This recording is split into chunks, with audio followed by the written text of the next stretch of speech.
যেহেতু আপনারা অন্তর্বর্তীকালীন সরকার, সেহেতু বারবারই আগের অন্তর্বর্তীকালীন সরকারের সাথে একটা তুলনা আসে, -1 -2 নানা ধরনের ফর্মুলা নিয়ে কথা বলা হয়। আমরা যেখানে দেখেছি যে বেগম খালেদা জিয়া অনেক অসুস্থ ছিলেন, তার বিদেশে যাওয়া অনেক বেশি দরকার ছিল, তার ডাক্তাররা জানিয়েছিলেন তার শরীর স্বাস্থ্য খুব খারাপ আছে, তারপরেও তিনি, আমি অবশ্য জানি যে কিছুদিন আগে তিনি অনুমতি নিয়েছেন হয়তো আপনাদের কাছে, তিনি হয়তো শীঘ্রই বিদেশে যাবেন, কিন্তু সেটা উনি দেরি করছেন এই ভেবে অনেকে বলছেন যে তিনিও যদি বিদেশে চলে যান, জনাব তারেক রহমানের মামলাগুলি তোলা হয় নাই, তিনি যদি বিদেশে না আসেন আপনারা কোনো না কোনো ভাবে তাদেরকে মাইনাস করে ফেলতে পারেন। এরকম কোনো পরিকল্পনা কি আপনাদের আছে কিনা, বা এটারে আপনি আসলে কি না, দেখেন? আমাদের যেহেতু পলিটিক্যাল কোনো ইয়ে নাই, আমাদের অ্যাম্বিশন নাই, অতএব এগুলো কোনো নাই। আমরা খালেদা জিয়াকে যথেষ্ট সম্মান করি, এবং আমাদের মধ্যে কোনো -2 এগুলো কোনো ধরনের কোনো এজেন্ডা নাই। আমাদের একটাই এজেন্ডা, রিফর্ম গুলো কন্ডাক্ট ক্যারি আউট করা এবং ওকে। ভালো একটা ইলেকশন দেওয়া।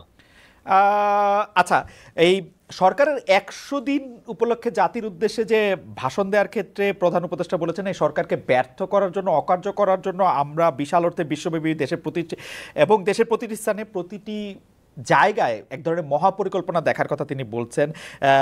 বলা হচ্ছে একটা বড় প্রচেষ্টা হচ্ছে বিভেদ সৃষ্টি করা, কিন্তু আমরা কিন্তু দেখতে পাচ্ছি বৈষম্য বিরোধী ছাত্র আন্দোলনের সঙ্গে এই অন্তর্বর্তীকালীন সরকারের একটা দূরত্ব কি সৃষ্টি হচ্ছে। কেউ কেউ বলছেন এই সরকার কি করছেন আমরা দেখতে পাচ্ছি না, উপদেষ্টা হিসেবে কাদের নিয়োগ দিচ্ছেন আমরা দেখতে পাচ্ছি না। কেউ কেউ এইটাও বলছেন যে ছাত্র আন্দোলন থেকে যে উপদেষ্টারা এসছেন তাদের সঙ্গে অন্য উপদেষ্টাদের এক ধরনের উই এবং দেও সৃষ্টি হয়েছে।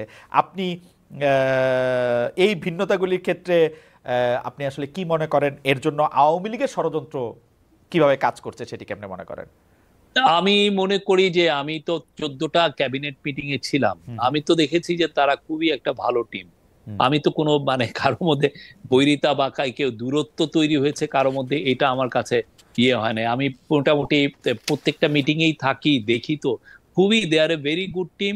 আর সত্যিকার অর্থে কিছু কিছু ক্রিটিসিজম খুবই হেলদি। আমরা হুম চাই যে সমস্ত বাংলাদেশের যারা আমাদের যদি দুর্বলতা থাকে, আমরা যদি মিস্টেক করি, সেটা বৈষম্য বিরোধী ছাত্র উড়াই হোক আর হুম পলিটিক্যাল পার্টি হোক, তারা আমাদেরকে ক্রিটিসাইজ করুক, তাহলে আমরা আমরা বুঝবো যে আমরা ঠিক করছি নাকি বেঠিক করছি।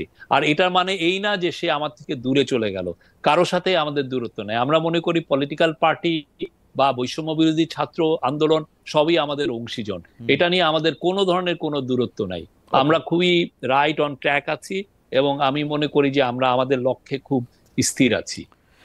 আর আওয়ামী লীগের কথা আপনি কি বলবো, ওরা তো দেখছেন যে ওরা কি ধরনের প্রপাগান্ডা চালাচ্ছে।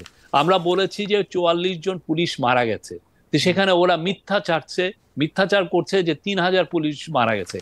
এই 3000 পুলিশ মারা যাওয়াকে কেন্দ্র এটাকে জাস্টিফাই, এটা দিয়ে এই জন্য বলছে, তারা জাস্টিফাই করতে চাচ্ছে এই বাচ্চা বাচ্চা 8 বছর, 4 বছর, 12 বছরের ছেলেদেরকে যে ওরা নির্মম ভাবে হত্যা করলো, সেটাকে তারা জাস্টিফাই করার চেষ্টা করছে।